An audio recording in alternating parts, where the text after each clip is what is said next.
Hello friends, स्वागत है आप सबका इस वीडियो में। आज की इस वीडियो में हम देखेंगे कि क्या कफिंग कोरोना वायरस होने का एक सिम्टम है और साथ ही साथ हम ये भी जानेंगे कि कोरोना वायरस के और क्या-क्या सिम्टम्स हो सकते हैं। उससे पहले फ्रेंड्स, अगर आप इस चैनल पे न्यू है या अभी तक हमारे चैनल को सब्सक्राइब नहीं किया तो जल्दी से इस चैनल को सब्सक्राइब कर दीजिए एंड बेल आइकन को प्रेस कर दीजिए।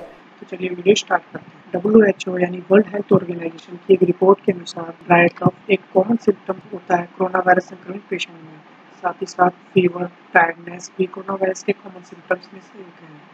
WHO ने कुछ ऐसे सिम्टम्स का भी जिक्र किया है जो यूजुअली कोरोना वायरस के पेशेंट के अंदर पाए जा रहे हैं, जैसे कि शॉर्टनेस ऑफ ब्रेथ, सांस ठीक से ना ले पाना, एक्कीज एंड पेन, बॉडी के अलग अलग पार्ट्स में दर्द होना, सूर थ्रोट, गले में खराश एंड बहुत ही कम कोरोना वायरस पेशेंट के अंदर डायरिया, नोजिया और रनिंग नोज जैसे सिम्टम्स भी सामने आए। ऑन एन एवरेज बेसिस 5 से 6 दिन लगते हैं किसी भी कोरोना संक्रमित पेशेंट को अपने अंदर कोरोना वायरस के सिम्टम्स को फील करने में। हालांकि ये भी कहा गया है कि कई केसेस में कोरोना वायरस के सिम्टम्स 14 डेज तक भी शो होते हैं कोरोना पॉजिटिव पेशेंट्स की बॉडी में। की एक वजह ये भी है कि यदि अप्रोच 80% संक्रमित लोगों को मेडिकल की जरूरत नहीं पड़ती है क्योंकि उनका इम्यून सिस्टम काफ़ी स्ट्रॉन्ग होता है, जो कि कोरोना वायरस जैसे डिजीज से आपकी बॉडी को लड़ने में हेल्प करता है, जिससे कि आप घर पर ही कुछ होम प्रिकॉशंस को फॉलो करके ठीक हो सकते हैं। WHO के अनुसार हर 5 में से एक कोरोना संक्रमित पेशेंट को हॉस्पिटलाइज करना पड़ता है, जिसे सांस लेने में दिक्कत होती है या फिर जिसकी कंडीशन जो है काफ़ी ज़्यादा सीरियस हो जाती है। कोरोना वायरस की वैक्सीन और मेडिसिन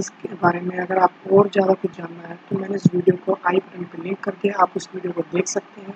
तो चलिए आगे बढ़ते हैं। पीपल जिनकी एज 60 ईयर्स से ज़्यादा की है और अगर उनको मेडिकल प्रॉब्लम्स जैसे कि high blood pressure, heart, lung problem, diabetes, cancer जैसे कोई भी डिजीज़ है तो उनको तुरंत कोरोना वायरस के अगर कोई भी लक्षण अपनी बॉडी के अंदर फील होते हैं तो हॉस्पिटल में जाकर अपना चेकअप कराना चाहिए। वहीं ऐसे बच्चों को भी संभल कर रहने की ज़रूरत है जिनकी एज अभी 13 वर्ष से कम है। ऐसा इसलिए क्योंकि अभी तक कोरोना वायरस की कोई मेडिसिन और वैक्सीन मार्केट में अवेलेबल नहीं है एंड कोरोना पॉजिटिव पेशेंट अपने इम्यून सिस्टम की वजह से ही कोरोना वायरस जैसी इस महामारी से लड़ पा रहे हैं। पीपल जिनकी उम्र 60 वर्ष से ज़्यादा है और बच्चे जिनकी उम्र 13 वर्ष से कम है, इनका इम्यून सिस्टम जनरली थोड़ा सा कमज़ोर होता है, जिसकी वजह से कोरोना वायरस जैसे डिजीज़ उनके बॉडी पार्ट्स को अफेक्ट करते हैं आसानी से। आई होप गाइस ये वीडियो आपके लिए काफ़ी ज़्यादा इन्फॉर्मेटिव रही होगी। कोविड-19 के बारे में अपनी राय कमेंट्स में ज़रूर मेंशन करें। चैनल को सब्सक्राइब करना मत भूलना। Thank you guys.